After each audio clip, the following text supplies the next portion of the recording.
আমরা শুধু ভিডিও দেখব বা শুনবো না, তার থেকে কিছু অর্জন করার চেষ্টা করব। কিছু শিক্ষণীয় জিনিস আছে যেগুলো আমরা শেখার চেষ্টা করব। আসসালামু আলাইকুম, আমি শুরু করছি কিছু গল্প যার থেকে কিছু আমরা শিখতে পারি। বাবা গোসলে, মা রান্নাঘরে, ছেলে টিভি দেখছিল। এমন সময় দরজায় ঘন্টা বাজলো। ছেলে দৌড়ে গিয়ে দরজা খুলে দেখলো পাশের বাসার করিম সাহেব দাঁড়িয়ে। ছেলে কিছু বলার আগেই করিম সাহেব বললেন, আমি তোমাকে 500 টাকা দেব যদি তুমি 10 বার কান ধরে উঠবস করো। বুদ্ধিমান ছেলে অল্প কিছুক্ষণ চিন্তা করে কান ধরে উঠবস শুরু করলো। প্রতিবার উঠবসে 50 টাকা বলে কথা। শেষ হতেই করিম সাহেব 500 টাকার নোট ছেলের হাতে ধরিয়ে চলে গেলেন।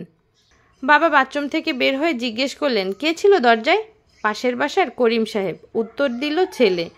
ও, বললেন বাবা, আমার 500 টাকা দিয়ে গেছেন? শিক্ষণীয় বিষয় হলো, আপনার ধার দেনার কথা আপনার পরিবারের সবার কাছে বলবেন, এটা লুকোবেন না, কারণ এর থেকে অনাকাঙ্ক্ষিত ঘটনা থেকে রক্ষা পাওয়া সম্ভব। এরপরে আর একটা বলি শিক্ষণীয় ঘটনা, শুনবেন মন দিয়ে। সেলসম্যান, অফিস ক্লার্ক ও ম্যানেজার দুপুরে খেতে যাচ্ছিলেন। পথে তারা একটি পুরনো প্রদীপ দেখতে পেলেন। তারা ওটাতে ঘষতেই দৈত্য বের হয়ে এলো। দৈত্য বলল, আমি তোমাদের একটি করে ইচ্ছে পূরণ করব। আমি আগে বললেন অফিস ক্লার্ক।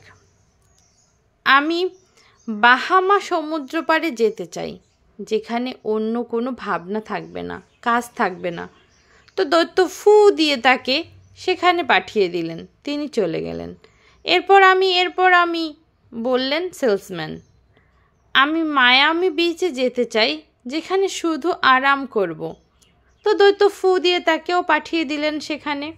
তিনিও চলে গেলেন। এখন তোমার পালা, দৈত্য ম্যানেজারকে বললেন। ম্যানেজার বললেন, আমি ওই দুইজনকে আমার অফিসে দেখতে চাই। তো এখানে শিক্ষণীয় বিষয় হলো, সব সময় বসকে আগে কথা বলতে দিবেন, তা না হলে নিজের কথার কোনো মূল্য থাকবে না। এরপর আরেকটি গল্প বলি, শুনুন। একটি ঈগল গাছের ডালে বসে আরাম করছিল। এমন সময় একটি ছোট খরগোশ ঈগলটিকে দেখে জিজ্ঞেস করলো, আমিও কি তোমার মতো কিছু না করে এভাবে বসে আরাম করতে পারি? ঈগল উত্তর দিল, অবশ্যই, কেন পারবে না? তারপর খরগোশটি মাটিতে এক জায়গায় বসে আরাম করতে থাকলো। হঠাৎ একটি শিয়াল এসে হাজির আর লাফ দিয়ে খরগোশকে ধরে খেয়ে ফেলল। শিক্ষণীয় বিষয়, যদি কোনো কাজ না করে বসে বসে আরাম করতে চান, তাহলে আপনাকে অনেক উপরে থাকতে হবে। আমি এখানে 3টি গল্প বলেছি। আশা করি 3টি থেকেই আপনারা কিছু না কিছু শিক্ষা পেয়েছেন। তো সবাই ভালো থাকবেন, সুস্থ থাকবেন। আমার ভিডিওটি ভালো লাগলে আমার পাশে থাকবেন। ধন্যবাদ সবাইকে। আল্লাহ হাফেজ।